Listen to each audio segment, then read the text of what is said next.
Hello students, welcome to VPIC in online classes. How are you all? I hope that you are all well. जैसा कि बच्चों आप लोग जानते हो, आज आपका ऑनलाइन का शेड्यूल है जिसमें आज आपको हम एक विशेष टॉपिक द वर्ब स्टडी कराएंगे। तो आज आप लोग इस टॉपिक को ध्यान से समझें और उसे बिल्कुल अच्छे से अपने माइंड में फीड अप करने का प्रयास करें। तो जैसा कि बच्चों आपको इसके पहले भी वर्ब के बारे में बताया गया था पार्ट्स ऑफ स्पीच नामक टॉपिक में, तो आपने वहां पर इस टॉपिक का अध्ययन कर लिया था। फिलहाल एक और टॉपिक बनता है जो यहाँ पर वर्ब के रूप में होगा। तो चलते हैं आज उसी टॉपिक के आगे की बात करते हैं। तो शुरुआत करेंगे अपने टॉपिक की। पहले इसके डिफिनीशन के बारे में बात करें, फिर उसके बाद आते हैं हम लोग इसके जो कैंस हैं, जो आपके फार्म हैं, इन सभी चीज़ों के बारे में आज विशेष तौर से उल्लेख किया जाएगा। तो चलते हैं भाई, पहले आज हम बात करेंगे द वर्ब की डिफिनीशन की। आपने इसके पहले भी अध्ययन किया है। तो वर्ब की डिफिनीशन की बात करें, पहले हिंदी में बोलते हैं, फिर आपको इंग्लिश का रूपांतर बोलते हैं। तो आपने हिंदी में परिभाषा क्या पढ़ी है वर्ब की कि किसी काम का करना या होना पाया जाए उसे क्रिया कहते हैं। जैसे पढ़ना, लिखना, सोना, हंसना, ईटीसी आपने इस प्रकार से पढ़ा है इस वर्ब को। अगर वही हम आते हैं डिफिनीशन ऑफ वर्ब की, तो शुरुआत करते हैं। अगर इसके टॉपिक की शुरुआत करें, a verb is a word. A verb is a word that tells us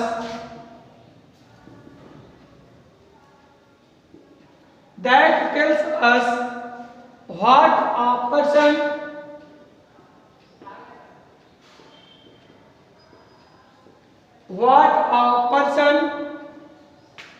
animal और थिंग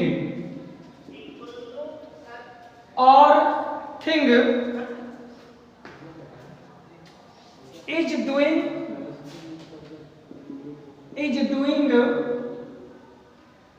as right। तो बस यहीं तक आपकी डिफिनीशन।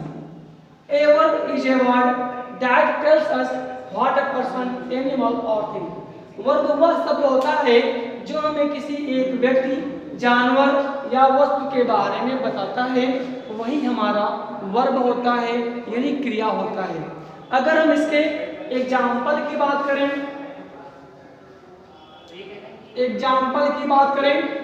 जैसे पढ़ना, रीड, लिखना, प्ले, खेलना, etc। यानी जो भी हम काम करते हैं, जो भी कार्य करते हैं, वो हमारा सारा का सारा क्रिया होता है या कह लीजिए वर्ब होता है।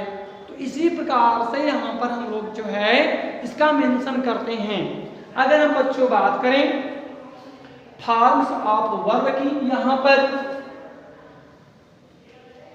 तो फॉर्म्स ऑफ वर्ब की बात करेंगे तो यहाँ पर जो क्रिया के मुख्य 3 रूप होते हैं। यहाँ पे जो फॉर्म्स ऑफ वर्ब हैं, क्रिया के जो प्रकार हैं, वर्ब के जो प्रकार हैं, ये मुख्य 3 रूप से होते हैं। तो पहली बात करें तो सबसे पहला आएगा बेस फॉर्म, जिसे हम लोग फर्स्ट फॉर्म बोलते हैं। तो पहला आएगा हमारा बेस फॉर्म, जिसे हम लोग बोलते हैं वर्ब की फर्स्ट फॉर्म।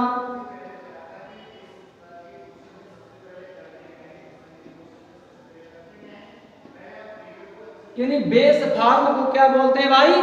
वर्ब की फर्स्ट फॉर्म। अगर हम बात करें नंबर 2 पे आता है पास्ट सिंपल। नंबर 2 के बच्चों आता है पास्ट सिंपल, जिसके अंतर्गत हम लोग वर्ब की सेकेंड फॉर्म का स्टडी करते हैं। यानी सिंपल पास्ट में जाएंगे तो वर्ब की सेकंड फॉर्म का स्टडी करेंगे। और थर्ड पे आते हैं तो है आपका पास्ट पार्टिसिपल। पास्ट पार्टिसिपल में जब हम लोग पहुंचते हैं तो आता है वर्ब की थर्ड फॉर्म। वर्ब की थर्ड फॉर्म का स्टडी हम लोग यहाँ पर करते हैं। तो आपने देखा वर्ब के प्रकार, वर्ब के डिफिनेशन, वर्ब के एग्जाम्पल, आपने इन चीजों का यहाँ पर स्टडी किया है। तो बात करेंगे वर्ब फॉर्म्स ऑफ वर्ब की। तो यहाँ पे 3 फॉर्म्स हैं। बेस फॉर्म बोलते हैं जिसके अंतर्गत हम लोग वर्ब की फर्स्ट फॉर्म का स्टडी करते हैं। पास्ट सिंपल में जाते हैं तो वर्ब की सेकंड फॉर्म का स्टडी करते हैं। और पास्ट पार्टिसिपल में जब हम लोग स्टडी करते हैं तो वहां पर वर्ब की थर्ड फॉर्म का स्टडी किया जाता है।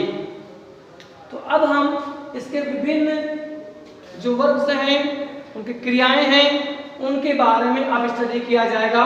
तो आप लोग बिल्कुल एक्साइटेड देखते रहें। तो यहाँ पर आपको विभिन्न वर्ब्स फॉर्म के बारे में बताया जाएगा।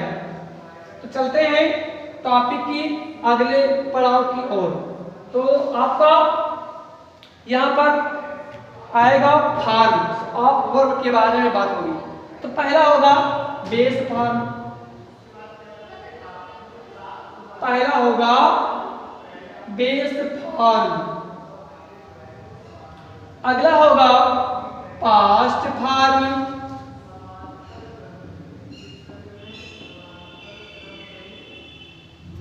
और अगला होगा past participle.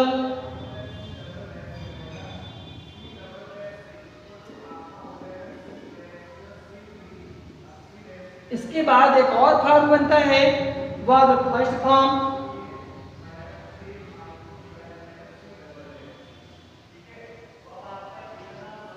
Verb first form plus es या एस। एक और बनता है फॉर्म आईएनजी फॉर्म, यानी verb first form plus ING. तो यहां पर जो आपका इसे बोलेंगे वर्ब की फर्स्ट फॉर्म, इसे बोलेंगे वर्ब की सेकंड फॉर्म, इसे बोलेंगे वर्ब की थर्ड फॉर्म, इसे बोलेंगे वर्ब की फोर्थ फॉर्म, और इसे बोलेंगे हम लोग वर्ब की फिफ्थ फॉर्म। तो यहाँ पर वर्ब का निर्धारण जो है इतने रूपों में हम लोग किया जा सकता है। मेन फॉर्म जो होते हैं बच्चों वो 3 होते हैं, जिसमें first form, second form, third form आता है। लेकिन आपसे कोई पूछे कि चौथा फॉर्म कौन सा है, जब हम लोग वर्ब की फर्स्ट फॉर्म में एस या ईएस का प्रयोग जोड़ते हैं तो वो हमारा वर्ब का फोर्थ फॉर्म बन जाता है। अगर हम जब किसी वर्ब की फर्स्ट फॉर्म में आईएनजी जोड़ते हैं तो वह हमारा वर्ब की फिफ्थ फॉर्म बन जाता है। तो ये चीज यहाँ पर आपको अच्छे से देखना होगा कि कौन सा फॉर्म कहाँ पर स्टडी हो रहा है। तो अब चलते हैं एग्जाम्पल की ओर। भाई अब एग्जाम्पल की बात करेंगे तो यहाँ पर विभिन्न प्रकार के एग्जाम्पल्स आपको वर्ब के रूप में देखने को मिलेगा। तो जैसा उसका हर प्रकार का अर्थ अलग अलग होता है, हर वर्ब का अर्थ क्या होगा, अलग अलग होगा, उसकी फॉर्म भी अलग अलग होगी, यानी सब कुछ यहाँ पर आपको डिफरेंट देखने को मिलेगा। तो चलते हैं पहले मीनिंग की ओर, जैसे होता है एक्सेप्ट।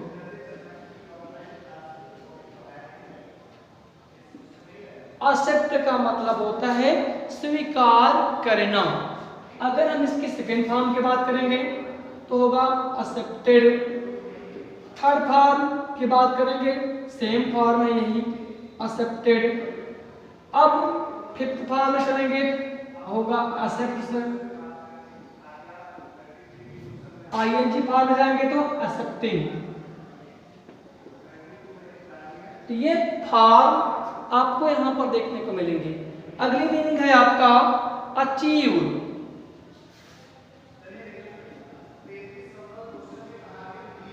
अचीव का मतलब होता है प्राप्त करना या पाना, ठीक है। तो इसका सेकेंड फॉर्म आते हैं अचीव्ड होगा। थर्ड फॉर्म भी सेम है,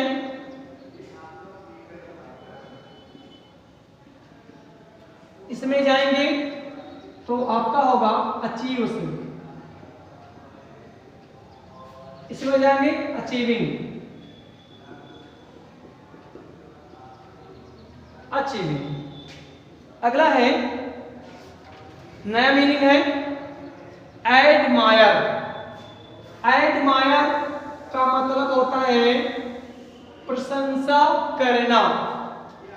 इसका सेकेंड फॉर्म जाएंगे तो एडमायर्ड ही होगा। थर्ड फॉर्म भी सेम ही है, एडमायर्ड। अगर हम इसके अगले फॉर्म में जाते हैं तो एडमायर्स हो जाएगा। अब फिफ्थ फॉर्म में जाएंगे तो एडमायरिंग। यानी प्रशंसा कर रहे हैं। अगली मीनिंग की बात करें, एपियर। एपियर का मतलब होता है प्रकट होना या दिखाई पड़ना। सेकेंड फॉर्म होगा एपियर्ड, थर्ड फॉर्म भी होगा एपियर्ड, फिर फोर्थ फॉर्म में जाएंगे एपियर्स हो जाएगा, फिफ्थ फॉर्म में आएंगे एपियरिंग होगा।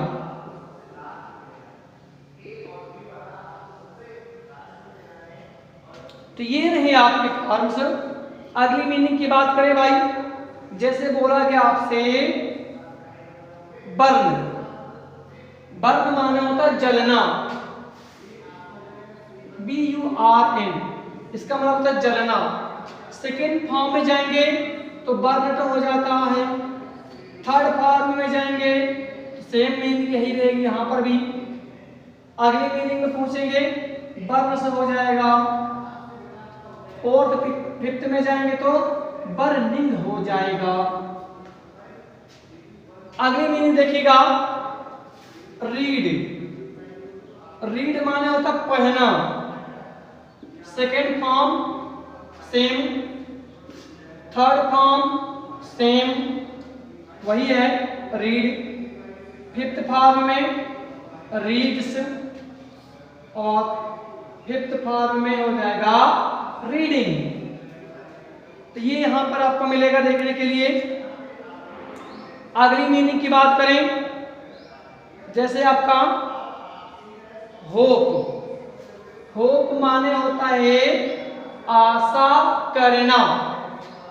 सेकेंड फॉर्म होगा होप्ड, थर्ड फॉर्म भी होगा होप्ड और फोर्थ फॉर्म होगा होप्स, फिफ्थ फॉर्म होगा होपिंग, यानी आशा कर रहे हैं। तो इस प्रकार की मीनिंग्स यहाँ पर देखने को मिलेंगी आपको। चलते हैं और मीनिंग की ओर जो यहाँ पर आपको देखने के लिए मिलेंगी। आपने जो भी मीनिंग लिखा है ध्यान से वीडियो को देखेंगे और नोट भी करेंगे जो आपको लगातार पढ़ाया जा रहा है। इसका आप लोग खास ख्याल रखेंगे क्योंकि यही वर्क जो है आपको कॉपी में या जब भी क्लास ओपन होगा आपका उसमें देखा जाएगा। तो बिल्कुल ध्यान से मेरी बात को केयरफुली होकर सुनते रहें। चलते हैं और मीनिंग की ओर। अगली मीनिंग की बात करें, जैसे होता फिनिश। फिनिश का मतलब होता है समाप्त करना। सेकेंड फॉर्म होगा फिनिश्ड, थर्ड फॉर्म भी होगा फिनिश्ड और फोर्थ फॉर्म होगा फिनिशेड। फोर्थ फिफ्थ फॉर्म होगा फिनिशिंग, यानी ING लगाना होगा फिनिशिंग। और मीनिंग की बात करें, जैसे फिल। फिल माने होता है भरा हुआ, सेकेंड फॉर्म होगा फिल्ड, थर्ड फॉर्म भी होगा फिल्ड, फोर्थ फॉर्म होगा फिल्स और फिफ्थ फॉर्म होगा फिलिंग, यानी आईएनजी जोड़ना होगा। इस प्रकार के यहाँ पर आपको देखने के लिए शब्द मिलेंगे। अगला है भाई डिस्ट्रॉय। डिस्ट्रॉय माना होता है नष्ट करना, सेकेंड फॉर्म होगा डिस्ट्रॉयड, थर्ड फॉर्म भी होगा डिस्ट्रॉयड और फोर्थ फॉर्म होगा डिस्ट्रॉयड। आईएनजी फॉर्म होगा डिस्ट्रॉइंग। इस प्रकार के एग्जांपल्स आपको देखने के लिए मिलेंगे। और मीनिंग की ओर बढ़ें तो आपका होगा ग्रांट। ग्रांट माने आज्ञा देना या परमिशन देना, सेकेंड फॉर्म होगा ग्रांटेड, अगली फॉर्म भी सेम है, यहां पर भी ग्रांटेड ही होगा। अगली मीनिंग बात करें फोर्थ फॉर्म की तो होगा ग्रांट्स। अगला बात करें फिफ्थ फॉर्म में तो ग्रांटिंग होगा। ये आपकी यहां पर मीनिंग है। अगली मीनिंग की बात करें तो देखते हैं, जैसे बोले पुट, पुट माने रखना, सेकेंड फॉर्म भी पुट है, थर्ड फॉर्म भी पुट है और फोर्थ फॉर्म की बात करें तो होगा पुट्स, अगली बात करें तो होगा पुटिंग। तो इस प्रकार के यहाँ पर मीनिंग्स आपको देखने के लिए, पढ़ने के लिए मिलेंगी। इसी के साथ ये टॉपिक आपका समाप्त होता है। ओके।